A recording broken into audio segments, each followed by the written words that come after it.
What up, y'all? It's your boy, OSGOE. One, Sir Grove of EVT and England.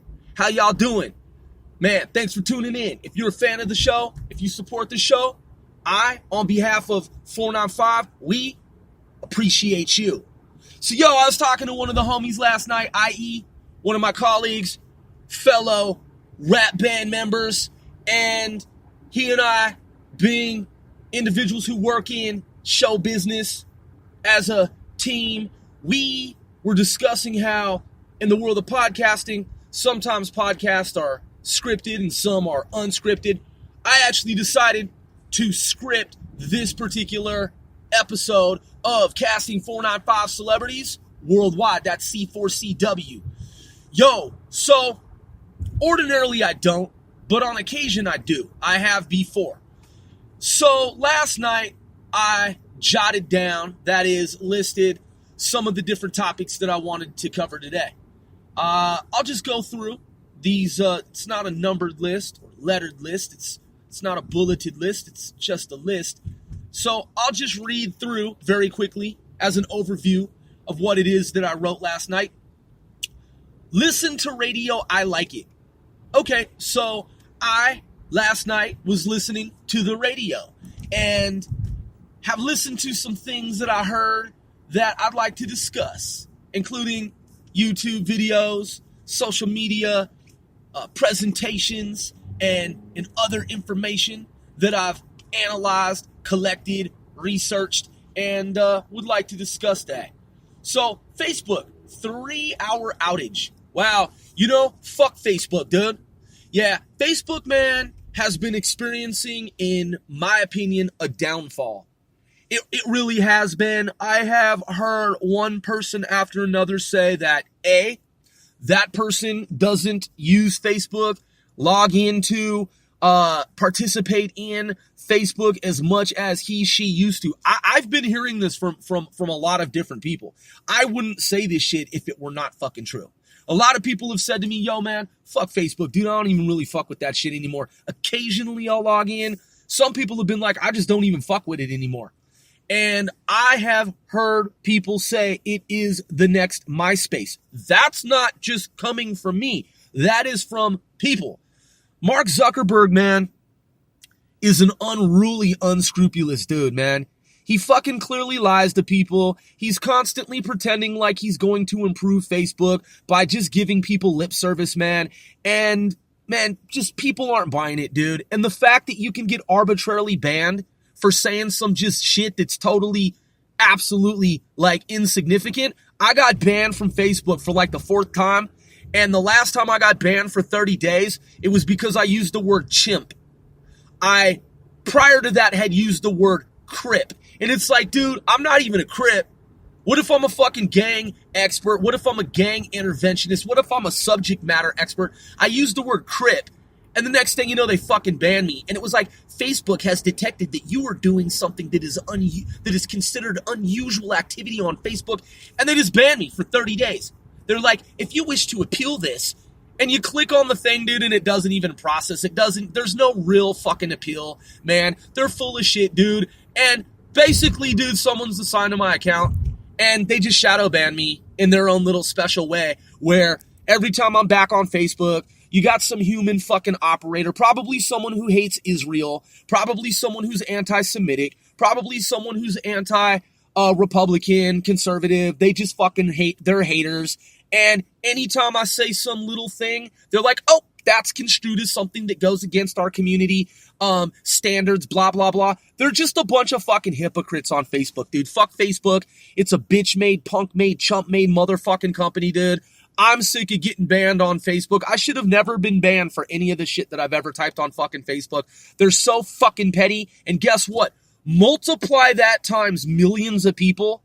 All the other people they fucked with like that, dude. It's like, really, dude, you want to inconvenience me by fucking banning me for 30 days from Facebook, dude? Suck a dick. You're a punk-ass fucking company, dude. Yeah, so a lot of people have just tuned out. They're just like, dude, fuck Facebook, man. It's some bitch-made shit. Chump-made shit. Punk-made fucking shit. Why would I log in, speak my mind, just say some petty shit that's not even fucking terroristic or anything that's really fucking out of the ordinary. And then some motherfucking son of a bitch who works for fucking Facebook, some dick-sucking punk motherfucker who's employed by Facebook is gonna fuck with my account and just wait for me to say some shit that person can use against me. Fuck Facebook, dude. So, the little so-called glitch the other day where they were down for 3 hours approximately, dude, that's just some endemic shit, dude. That's some systemic shit, dude. That's a failing, fledgling, fucked up system of a fucking piece of shit, trash-made fucking company, dude. Okay? They're trying to censor people, dude. They're trying to fucking do some Orwellian Big Brother shit. And they're rogue, dude, in my opinion. They're rogue. They're not even good fucking people, dude, at all. Like, not even at all. Every time Zucker fucking Berg gets up on TV and blabs about how he's going to ensure this and assure people this, and his whole contention and assertion is that this is going to improve and blah, blah, blah. In my opinion, it's all a bunch of fucking goddamn lies. And I'm sick and tired of his fucking company, dude. Yeah. Because, dude, if Zuckerberg, if it were the other way around and somebody were tasked with watching the shit that he says on his page, oh, sorry, dude, you're banned because the shit you just said went against our community standards, dude. You're fucking banned from this shit for 30 days, motherfucker. And then when you come, oh, and by the way, there's no appeal. You can click on the thing 100 times or 1,000 or 10,000, and we're never really gonna review it. The joke's on you, Zuckerberg. Yeah, dude, because if it were the other way around, he'd be crying fucking foul, dude. He'd be crying about some shit like a little bitch. You know what I'm saying, dude? His company's so fucking childish, dude. Yeah. So that's my report to the people in terms on Facebook. And I really don't think it's going to be around much longer, dude. I really don't. I think at some point it's going to reach that critical mass type shit in the physics of it all. It's in the quantum mechanics of it all. It's just going to reach quantum collapse for the Facebook company, dude. And I'm not saying that the company's going to go offline. I'm saying it's just going to be a fucking shell of what it used to be, dude. It's just going to be a broken down ship, just like MySpace. And people are going to tune out largely, and they're going to be like, yeah, I remember that fucking piece of shit company, dude. And all the people that they arbitrarily banned, and the fact that there was no real appeal process for a lot of people, and they were fucking so petty, and they did it over and over again to people over and over again just to inconvenience them because they're on some anti-Israel shit. They're fucking anti-Semitic. Yeah, Zuckerberg was on some George Soros type shit. Just a fucking hater motherfucker, you know. Thought he was so cool, dude. Always fucking pretending like he was gonna fix the problems, and it was all just a bunch of fucking lies. Yeah, I remember Facebook, just a fuckboy company, just like MySpace, if not even fucking worse. Moving along.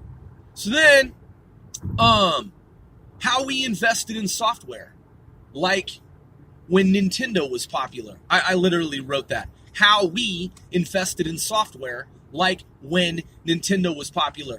So, back in the day, man, my friends and I, we're geeks, we're nerds, we're IT guys, intellectuals. We grew up playing video games, writing lines of code, running and testing software programs.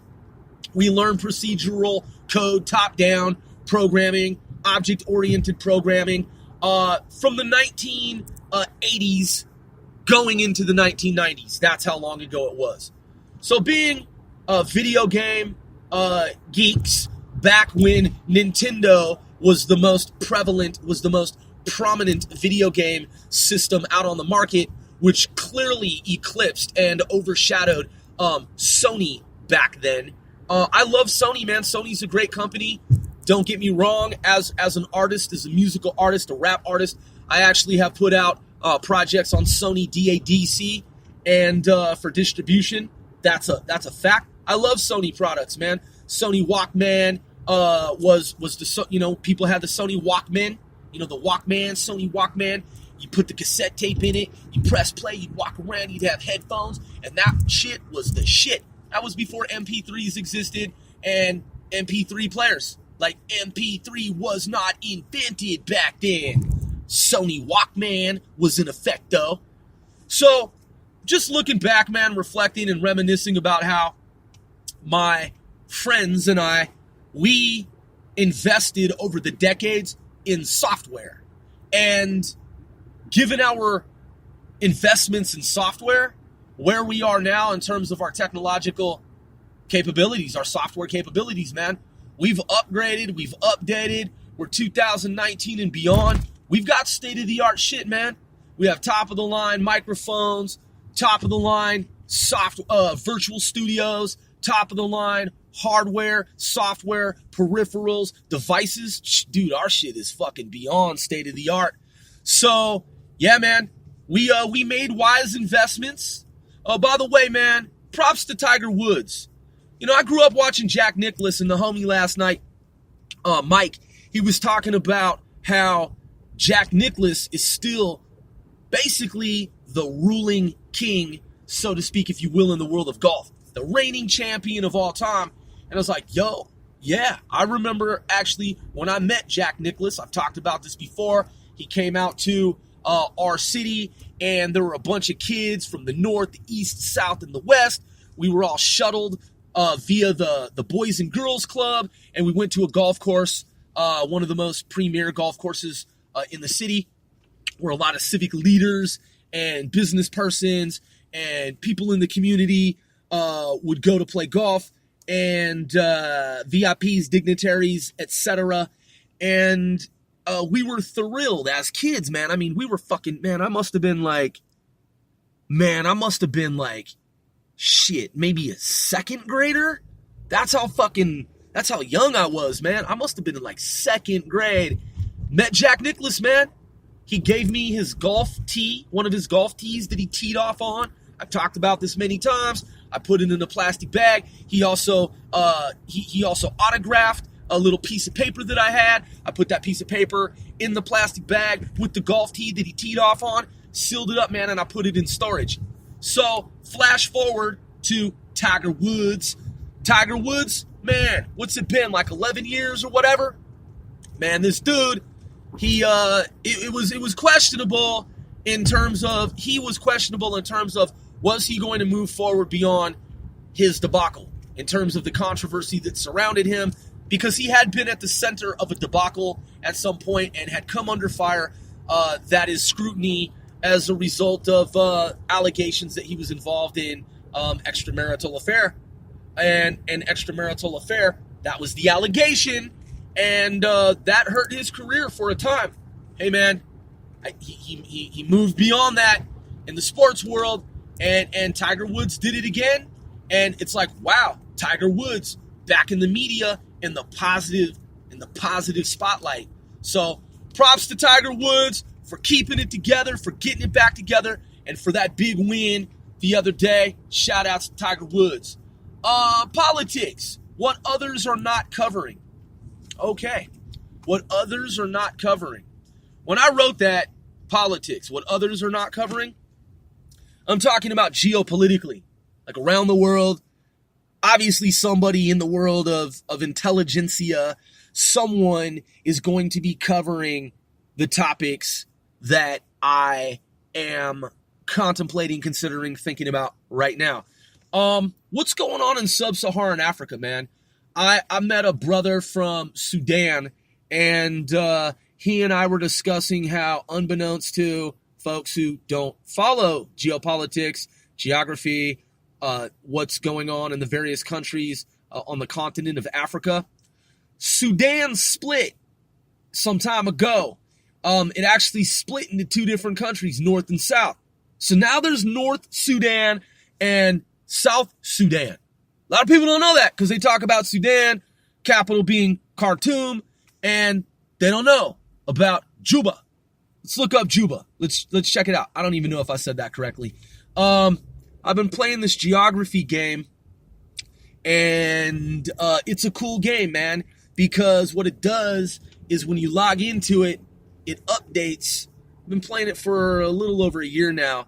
It'll update the the knowledge base in terms of leadership of different countries that have changed or that has changed, and lines of demarcation outlining the different...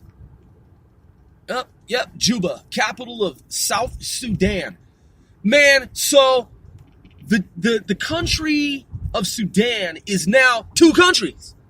So now there's North Sudan, South Sudan, and the capital of South Sudan is Juba. And it says here, Wikipedia, Juba is the capital and largest city of the Republic of South Sudan. Okay, so what, end quote, end quote. So what he was saying to me was, and I don't know if this is true, I haven't researched it, take it as a grain of salt. What he was saying was that in the north, it's predominantly Muslim. And in the south, that is South Sudan, different country, separated now from the north, which the north is a different country, North Sudan. South Sudan is primarily, chiefly, largely, mostly a majority that is Christian. Now, I don't know if that's true. That's what he told me. He's from Sudan. So I just kind of took it as a grain of salt and said, oh, okay, well, this young man is, he's an authority on the subject, and I'll just take his word for it. I've got some research to do. So, yeah, I find that interesting. Do you hear about that in the news? Like when you flip on CNN, if you do, I don't fuck with CNN. I don't watch that shit. But if someone does or still does, because I heard and I know that that CNN is a fledgling company, they're experiencing some major difficulties given that there are 99% fake news organization. They have some fucking major problems, man, and it's not looking good for CNN. By the way, fuck CNN. But do you hear often in just news, Western news media, that that North Sudan and South Sudan are now two separate countries? Like do you hear that in the news? So he was saying to me that in Sudan, the president of one of the countries, he's been fucking with folks and doing some shady shiesty shit, and it's affecting the economy in terms of prices being raised and people who were already poor and those who have been struggling financially, economically, that he's been fucking with their resources, man.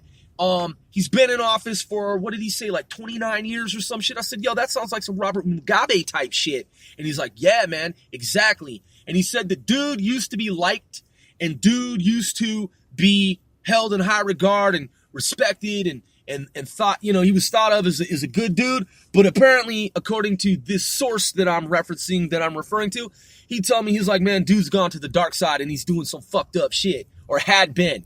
So I was like, yo, man, I ain't really seen that covered in the West. So that is information that, in accordance with what I wrote last night, congruent with this information here that I jotted down, related to politics, what others are not covering. Which brings me to IMDb, auditions for film movie roles. Yo, it might sound random to you, but I'm just saying these are things that I wanted to talk about. So I was like, yo, I'm going to fucking talk about this shit. Internet Movie Database. I worked on a documentary for a colleague of mine, and I have a credit for marketing in helping and assisting with that project, that documentary. So I want to be in some films, and I'd like to play the role of a weapons trafficker.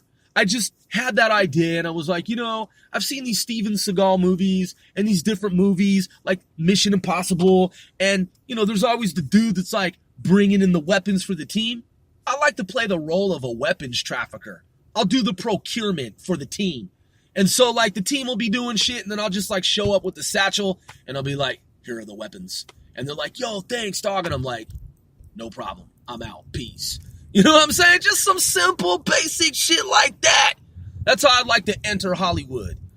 because I've been working behind the scenes, doing some technical work, doing some marketing, advertising, promotions, doing some press release information, you know what I'm saying, some PR stuff, public relations, and I'd like to move into more of an active role on screen because I got that rugged look, man. I look like Danny Trejo, you know what I'm saying? I got that look, you feel me? And it's like rugged, like, you know what I'm saying?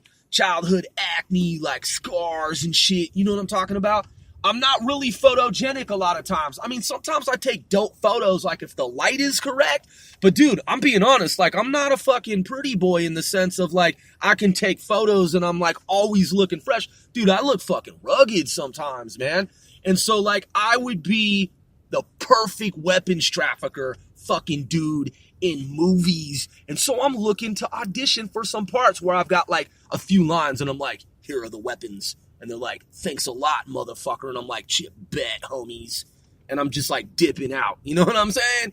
So, Once or Grove, looking for some movie roles, not just for myself, but for my homeboys too, 495L4. And by the way, I'm saying this a little facetiously in that we're going to be making our own movies and we can fucking play whatever roles we want in our films because we're footing the bill, bankrolling the shit. Ha ha ha, yeah. So, yeah, man.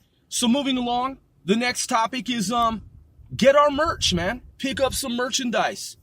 Like I said some weeks ago, actually more than a month now, which technically is several weeks ago, when we launched our clothing line, yo, get that, cop it, rock it, wear it. You know what I'm saying? Because we went the Wu-Tang route, and we, being inspired by groups like Wu-Tang and Master P, No Limit Records, and others, Ruthless Records, NWA, whoever. If you look at folks that have branded themselves in the industry, we did that. We branded ourselves. We have merchandise. You can get a coffee mug. You could get a ball cap. You could get a hoodie. You could get a jacket. You could get a blazer. You could get a polo. You could get all kinds of gear. We have 2,700 different products. You could get a fucking tote bag. You could get a little pen, you know what I'm saying? You can get like a lunch box and shit, you know what I'm talking about? We got stuff for adults, young, old, you know what I'm saying? We got stuff for kids, you know what I'm talking about? We got cartoon designs, you feel me? We got graphic designs, like, you know what I'm saying? Like graphic design, illustration, artwork, man. We have merchandise. So, pick some up, man, if you support, you know what I'm saying? If you're a fan and if you support what you have, then, man, you know, you can get even more involved. Have you some gear, some merchandise, 495L4. And by the way, we're working on even more graphic design, illustrations. On the average, I want to be churning out, that is pumping out, that is rolling out about two different designs every month, just to keep it consistent, just to keep it steady. And if there are more than two, then that's even fucking better. But at least two new designs, that is two new 495L4 designs a month ought to be expected. We're working on, let's see, we did the first, we did the second, we did the, yeah, so would this technically be our third or our fourth? Hold up, I don't want to honk at this person, but the light is green, dude. Arrow means turn fucking left. Let's go. Wasting fucking time. East Coast. See how polite I was, man? Notice how nice I was and I didn't fucking honk my horn because this is a mobile fucking goddamn podcast and I do fucking be hella polite. You know what I'm saying? I didn't honk. I don't have to. You know what I'm saying? I just go around people, man, if they're posing a hazardous road condition. I'm like, oh, really? You just want to be on your phone? You want to hold up commerce? You want to hold up traffic in America because it's all about you? You're fucking self-centered. You're so egotistical. You're so conceited. It's all about you on the road. It's not about anybody else. It's not about anybody else's family. You know, it's all about you and your family or just you. If you don't have a family and you're sitting there fucking texting and the light turned green or it's red, you know what I'm saying? And they have a free right turn even though it's red. I'm just like, all right, well, you're posing a hazardous road condition, and I just fucking go around. So, it's the hay fever season, and I happen to be seeing the stuff on the news. They're like, it's the hay fever season. people have the sniffles and the tickles and the, the trickles and the trinks. And I don't even know what the fuck that is, man. The trickles and the trinks. Someone's going to be like, that's racist. And I'm like, dude, it's just a random fucking word that I came with to rhyme with the shit. Is there a word that is trink that means some fucked up shit? I don't fucking know. But I'm sure someone will be like, that's totally offensive what you just said. That's fucking racist. So the sniffles, the tickle, the whatever, the hay fever allergy season, they've been talking about it on the radio. They've been discussing on the radio this shit. And because hay fever, apparently out of billions of people on Earth, it affects a very large number of persons worldwide. I want to say, man, don't quote me on this, but it's something like over a billion people, dude. It's like, I'll go with the low estimate, but it's like 1/3, if not more, of the human population. That's a heck of a lot of motherfuckers, right? So, the thing that I noticed, man, is when I was doing the research, I was like, damn, that many people are affected by hay fever? What the fuck? So yeah, man, so check it out. I've been researching this phenomenon, and remember when you were a kid and there was Benadryl, and there would be like the whole concept of like you just figuring it out for the first time, and then if like one of the kids in your classroom had hay fever or whatever, and you know what I'm saying, there'd be the different like hay fever medications and things that kids would take. Yo, man, did you fucking know, dude, that antihistamines, have you looked at that shit lately in grocery stores, man? Do you know how much fucking antihistamines are out on the East Coast, dude? They're like $40 fucking dollars, man. $40 for some goddamn antihistamine. $40 fucking dollars, dude. Does that even factor? Does that make any kind of rational fucking sense? That's like the folks who sadly had to deal with the situation involving the EpiPens, man. And like $600, $900, just like, it's like, dude, how are antihistamines $40 now in this world? Those numbers don't make any fucking sense. It's the same shit as the gas prices at the time of this recording. Who the fuck are these oligarchs, man? These motherfuckers that control the oil shit. Fuck them, man. The ones that are involved in jacking up oil fucking prices, man.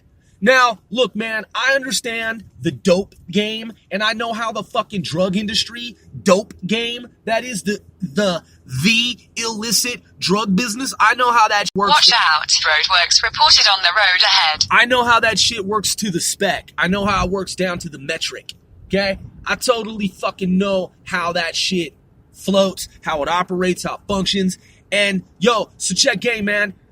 They will tell you it's the law of supply and demand.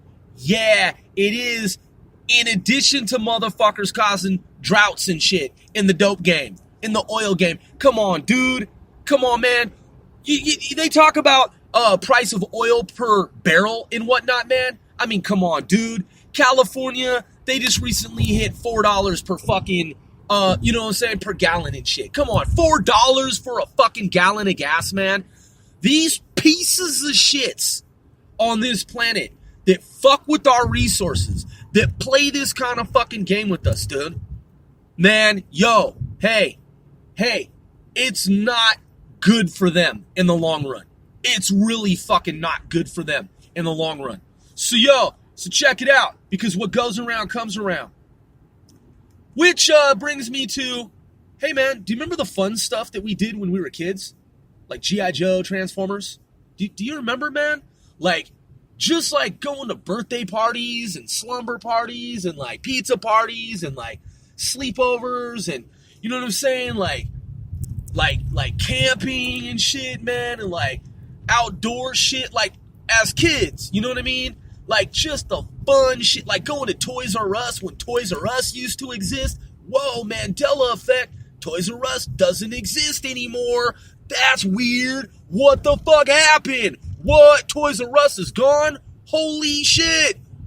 No Toys R Us anymore in the world? It's like maybe somewhere, I don't know, what are they fucking online? I haven't even looked it up. But a lot of their stores closed, if not all of them. I don't fucking know. Don't take my word for it. This is a podcast. But yo, man, I mean, dude, when Toys R Us shuttered its doors, I'm just like, man, fucking for real? Like, I mean, look, Radio Shack had some bullshit, okay? Radio Shack had some bullshit products. Like, come on, man, we know that. But Radio Shack had some cool shit, too. I was sad when Radio Shack closed its doors. I was like, yo, occasionally I'd go to Radio Shack and get some electronic shit. You know what I'm saying? Like, there was some gear at Radio Shack, and Radio Shack was fun, man. Like, they had some fun little books and shit that you can read, and if you needed a little part or a little component or whatever, man, you could go into Radio Shack, and that shit is fucking gone. You know what I'm saying? It's like, what? Like, no Toys R Us, no Radio Shack. I mean, dude, that was the 1980s. It's like, what? Like, that ain't even fucking kosher, bros. And sisses, you know what I'm saying? Brethrens, like, what the fuck kind of world are we living in where there's no Toys R Us and no Radio Shack? So, yeah, man. So, you know, fun stuff when we lived in a different world where things were different, man. So then I wrote stupid jobs. Stupid fucking jobs. So I've talked about it a little bit because this is a less than an hour long podcast. I just wanted to jump back into what I had begun to talk about previously in terms of stupid fucking jobs that I had when I was paying my way through college, the university system. You know, just piece of shit companies in America, man, where you're like, fuck, dude, I come from a middle class family. You know, I've got to work. You know, I didn't have everything, like, handed over to me on a silver spoon or just handed to me in general, like, period. Like, I was never a spoiled kid. Like, I got to fucking work and go to school at the same time. You know, I'm a man in this world. I got to fucking work. I got to have a job, multiple jobs. And so, yo, I got to do some shit work-wise that I really don't want to fucking do, but that I'm about to do just to fucking make it through school, right? So, stupid motherfucking piece of shit fucking companies in America. Let's talk about it. So, yeah, man. So, when I took to these different jobs, right, I've talked about how, like, at some point I had over 100 jobs, dude. Because when I was growing up out west, man, there were a lot of fucking racist bigots. There were a lot of bigoted people. And if you were someone of color or someone with dark skin, whatever you want to say, like however you phrase it, whatever terminology you use, I attest to you, man. I can tell you, I will say to you that growing up out west, man, though I'm half white and half black, brown, whatever, there were just motherfucking companies, dude, when I was in like high school and I go to work somewhere, man, like, hey, I heard that you, and I'm a well-dressed dude, man. Like, I'm a well-fucking-dressed, well-groomed dude. And I've had a lot of fucking dope jobs as an adult, man. Like, I've worked at government agencies, you know what I'm saying? I've worked in different elite circles, so I know what I'm worth, and I know how to fucking roll. So, back then, same thing. Like, I was a fresh cat, man. Like, my shit was dapper. Like, I always wore fucking fresh gear, even when it was on a budget and my mother, you know what I'm saying, had to take us to like some lower budget department store, man, my shit was always clean. I was always washed. You know what I'm saying? I was always, you know, man, if I'd go out and play with the fellas and shit, man, I'd always clean up real well, man, real fucking swell. And plus, man, I played a lot of sports, so I was popular.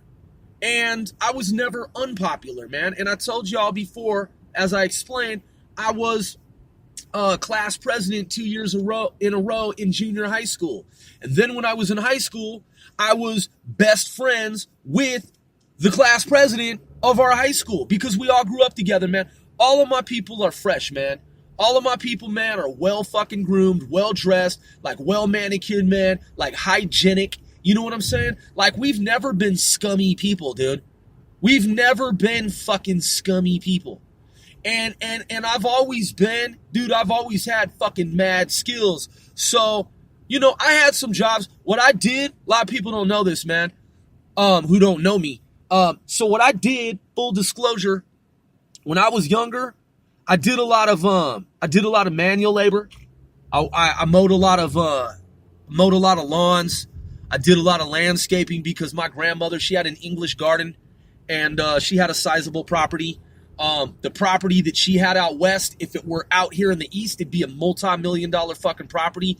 Out here, man, some people got little tiny backyards and shit. She had a big backyard with a swing set, a sandbox for kids to play in. She had plums, she had peaches, she had apples, she had roses, she had, so many fucking flowers. She was part of a society where they studied flowers and they made bouquets, like, professionally.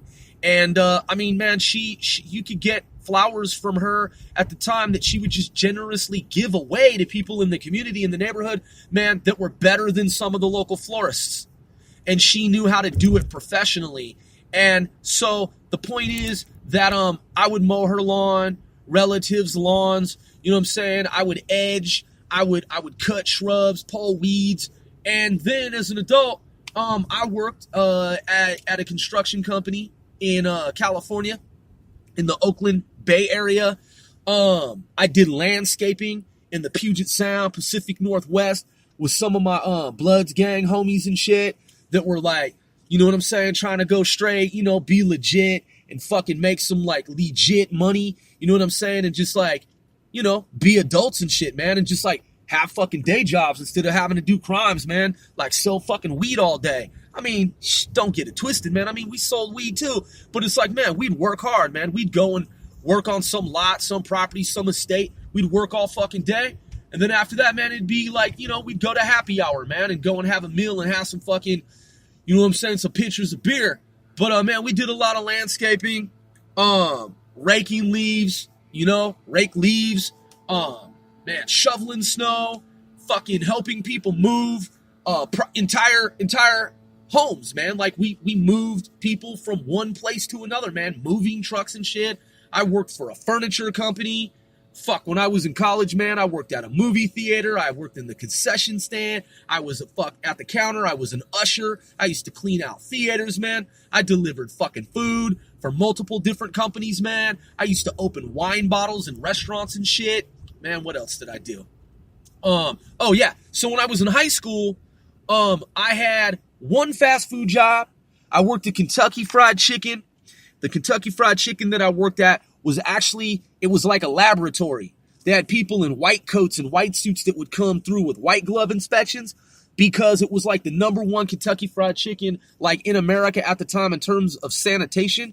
And they used it for their commercial on TV, national TV, when they made a buffet at KFC, when KFC, believe it or not, imagine a KFC buffet, man. I mean, look, you know, I'm not saying anything disrespectful about KFC, but I'm just saying, man, calorie-wise, bro, like imagine a KFC buffet. There used to be a Kentucky Fried Chicken buffet in the city that I was in, and it was on TV.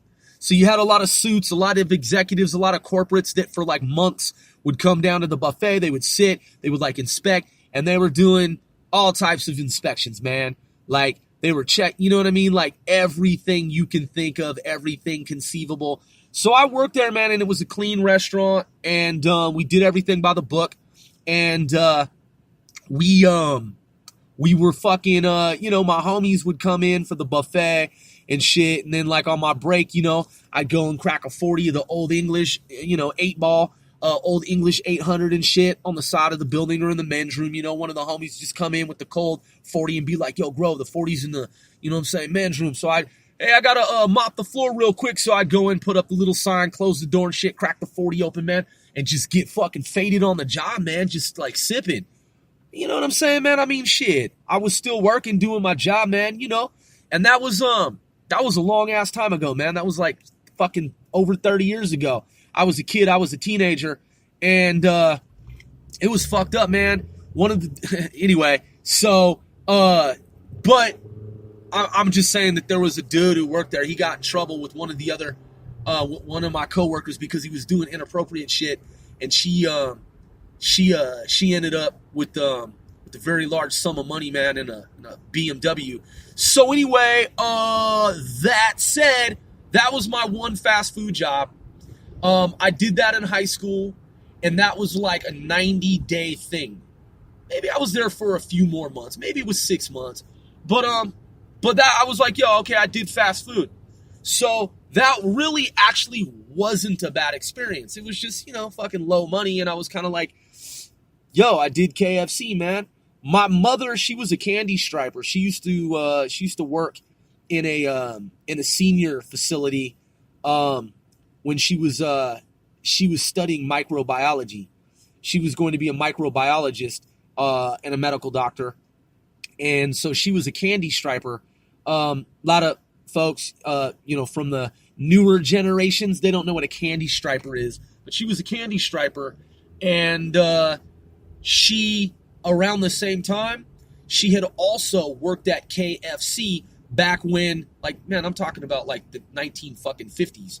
So back then, Kentucky Fried Chicken, going into the 60s or whatever, 70s, back in the day, you could, and don't quote me on the timeline, but back then, if you worked at KFC, people would just take chicken home at the end of the shift. We had a friend in the community who lived down and around the corner from us. She and her husband or boyfriend or whatever, I can't remember which one or both of them, they worked at Kentucky Fried Chicken too. This is in the 1980s. They would bring home boxes of chicken and shit, and then you'd heat it up. I mean, it obviously didn't taste the same the next day. But it was a well-known thing back then, man, that if you worked at KFC or someone did, they could bring home as much chicken they wanted at the end of the night that was being thrown out. But then when they changed the rules, when I worked at KFC, you couldn't take anything home with you. But you could get half-price meals or whatever the little discount was.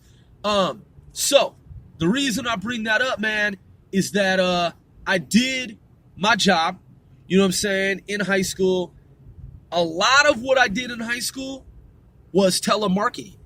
I was a telemarketer. I would get donations for the local firefighters association and shit like that, man. And missing and exploited children. I worked for that organization. And I raised money, man. I got money coming into those organizations. I would talk on the phone, and people would be like, you know what? Yeah, I gave last year. I could go ahead and give some money again this year. Yeah, not a problem. Just go ahead and put me down for sure. Definitely. I'll go ahead and donate $100 or whatever, right? So I did that, man. And I was like, telemarketing is pretty fucking, whack. I mean, it is what it is. You know what I'm saying? People who got to do it, I totally understand. But let's be honest, by the same token, it's pretty fucking stupid in the 21st century context of it all. You know what I'm saying? It's motherfuckers trying to sell and market shit over the phone.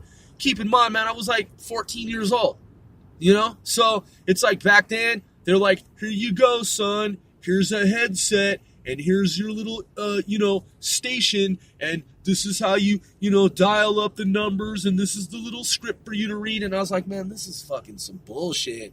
But I did it, okay? In college, man, dude, by the time I got to college, there were a lot more opportunities, man. I had a lot more skills. My skills were way more advanced. You know what I'm saying? I knew a lot more shit. I knew how to market myself better. I had a fucking, my resume was starting to be world class and shit. So, I sold software. I actually did really well. I became the number one salesperson in the region for that. I was groomed by this guy who had been in South America. He'd been in Panama, and he was a U.S. Special Forces operator, military, U.S. Armed Forces veteran, retired, and dude is dapper. You know what I'm saying? He took over a security team, left that job, but he taught me how to do it. He groomed me, man, for the job, and he showed me. In fact, the person who hired me was U.S. Army vet, and then I met this other guy, the first gentleman I'm referring to. And so the former, that is the gentleman I first referenced, he had been the number one salesperson, always suit, tie, looking sharp, world-class, East Coast. He taught me, man, the ropes, showed me the ropes, taught me the game, the business, the biz, the industry. So at some point, man, I surpassed him in terms of sales. He shook my hand. I was the number one salesperson, man. So I was getting a paycheck with commission and then a bonus on top of it. So I'd get like 3 checks. So that wasn't a fucked up job. There was some fucked up aspects of it, like any job. But working in the theater, before that was some bullshit. That was a trick bag. That was low money. That was a high turnover rate. But the cool thing was, man, I could see whatever movies I wanted for free, and I could take my friends to the movies for fucking free. So it's like, yo, y'all want to see some fucking free movies and shit? And so I'd take like 15 people to the movies, and then the people up top that ran the show, they'd be just like, yeah, let them in. So that was fucked in terms of the shit that we had to do. Man, the people that I work with, man, I used to have to clean like 14 theaters, man. Big ones, like not small. It wasn't a small theater. I'm talking East Coast, like fucking big ass theater, man. World class shit. So I did that. Worked in a lot of stupid fucking restaurants. Just a lot of stupid fucking managers. Just a lot of schemers and scammers trying to slave drive. You know, the thing about, man, working in fucking restaurants is the general managers a lot of times, at least the ones that I work with, they're just a bunch of fucking dirty liars, man.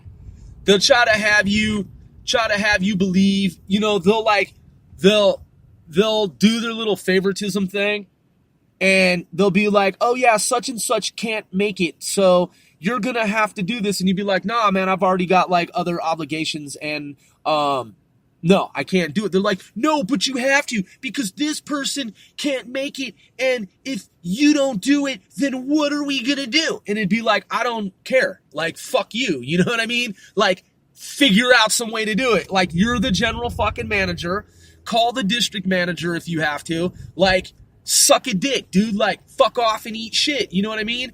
That person that isn't coming into work, like, I'm not gonna say anything to you about it, but you know what I'm saying? I know that person. And I know that person's taking the fucking day off to just go fuck around, do drugs, do this, do that, just some bullshit, and called in fucking sick. So I already knew the truth. You know what I'm saying? And they'd be like, no, but what are we going to do? Like, sales will be down. Like, we can't afford to, like, you know, so you've gotta, like, you have to do it. Dude, they'd make you fucking work double shifts, okay? Plus, they wouldn't let you get overtime. Like, you could only get so much overtime. You'd have to prep food. You'd have to make the food. Okay, so that's 2 jobs. Answer phones, 3 jobs. You'd be a fucking janitor, sweep, mop, check the restrooms. Okay, that's 1, 2, 3, 4. All right, you'd have to do inventory, right? So now you're a fucking manager at that point, right? But you're not really a manager. Greet guests, that's 6, because you're a host now. You'd have to fucking deliver food, that's 7. It's 7 fucking jobs, dude, okay? And basically, you know what I'm saying? Like, stocking and not just, like, counting inventory and, like, managerial shit, but you were also, like, offloading shit from trucks, dude, and, like, opening packages and putting the shit away. So that's, like, 8 jobs, dude. They'd have you do, like, 8 jobs. 8 jobs, 8 jobs, approximately, maybe fucking more. Oh yeah, sometimes you'd have to go out and advertise and deliver in the neighbor, or advertise and distribute promotional shit in the neighborhood too. That's like 9 fucking jobs, dude. They're paying you for 1, and it's shit money. It's minimum fucking wage. It's not even above minimum, dude. It's minimum fucking wage. The thing is, dude, is like you get tips, right, when you do deliveries. And yeah, dude, I got pretty good tips, dude. Like, you know what I mean? But like at the end of the year, when you look at what you fucking got, dude, I'm saying when I was in college, man, you know, when you look at what you made all year long, dude, the gas money that you spent, the overhead, the time and energy that you put into it, dude, you're losing fucking money. Okay? And you're working 9 fucking different jobs for this piece of shit American fuckboy company. Okay? So many restaurants do that shit, man. So many motherfuckers try to be slave drivers in the 21st century and just dress it up and make it look like it's not. But then you figure it out when you're a kid, and I'm talking about a young adult. You're just like, man, fuck this fuckboy shit. Fuck this company with all of its fuckery. I told you guys before, if you've been listening to the show for some time, because we have listeners, we have an audience, we've got good statistics, and we've never even paid for advertising on the show. Man, one of the biggest games on the East Coast is when you deliver food for a company, these asshole motherfuckers will order the shit. And then when you go to deliver it to them in their offices, not only are they in the wrong place, but they're unavailable because they're so important. They totally forgot that they ordered food fucking 10 minutes ago. Oh, I didn't know that you were going to be here so fast. It's like, right, you didn't know that I was going to be here within the time that seems totally fucking normal from the time that you ordered to the time that I delivered right down the street to your piece of shit fucking workplace, dude. They play the game, they waste your time, they make it seem as if they're the only people ordering at lunchtime, knowing that some people only have a half an hour for lunch, knowing that some people get an hour, they'll waste the whole time. They'll be gone for like 20 minutes, and you're like, dude, I know you saw me pull into the parking lot, okay? Because I saw you see me. Oh, but see, I didn't know it was you, and it's like, you see the sign for the company that I'm delivering for, motherfucker? You totally ordered, and you see the shit, and I drove by you. They're on a fucking phone call talking to a friend, okay? And they're like, oh, that's my food, but I'm going to let the guy drive around and be like, lost and shit, and I'm not going to answer the phone. And I knew it was the motherfucker the whole time. Or the bitch, or the dick, or the punk. Bitch, motherfucking dick-ass punk. Man, woman, whoever, woman, man. Like, that shit happens all the time when you deliver food for fucking companies, man. And it doesn't matter what fucking company, honestly. To be honest, man, on the East Coast, if you're delivering to high-rises, you're going to see someone who works in one of those high-rises, who knows that the door's locked, that you can't get into it, and that you're going to have to call someone, okay? That person's going to have to come and meet you at the base of the tower because it's secured and you're not supposed to go up to certain levels, right? You'll roll up to a big-ass parking lot with a hell of cars parked out there, a parking garage, or both, a parking lot and a parking garage, and you'll see that person in the parking lot, and you know damn well that's the person. But they look at you, and then they look away, and they're on the phone, like, having a conversation like, oh, some lowly fucking food delivery motherfucker just, like, drove by me. I'm not the person that ordered. I'm on the phone, like, laughing it up with my friend. And they, like, scowl at you, dude. And they're the ones that ordered. Dude, they're on a break. They want to talk to their friend. They want you to fucking drive around pointlessly and waste your time as if nobody else needs to get their food delivered as well. And you'll have other food in the car for other people. And then you'll like circle around like 5 times. And then you'll roll up and be like, yo, man, are you the one that ordered? Oh, yeah. Yeah. I saw you, but I didn't know. Oh, really? You didn't know with the sign that I have that you ordered from this fucking company? That's how asshole people are, dude. The motherfuckers that act the way that I have described and characterized and illustrated. That's how fucking stupid and just low chakra, low brow these motherfuckers are, dude. Like, it's all about them. It's all about the world revolves around them, how self-centered they are, how piece of shit they are, dude. And if you work in the service sector, okay, whether it's as a cashier, as it's a, whatever, in a restaurant, you know what I'm saying? You're working tables, waiting on tables. If you're a host, hostess, if you're delivering food, it's the same personality type, man. If you're in the service sector and there's somebody that orders some food from you, sometimes that person's going to look at you and immediately say to themselves, you're a piece of shit because you work in a restaurant, you work in the food service sector, and they automatically assume that you're a lowboy, that you're a fucking peon, that you're a peasant, and they're just going to start from the outset the conversation with you in some condescending way, like you're fucking beneath them.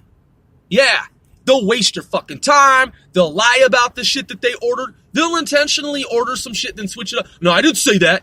I wrote it down one day. I was like, so you want a Sprite? And he's like, yep, that's what I said. I was like, okay, so you said Sprite, right? Yep.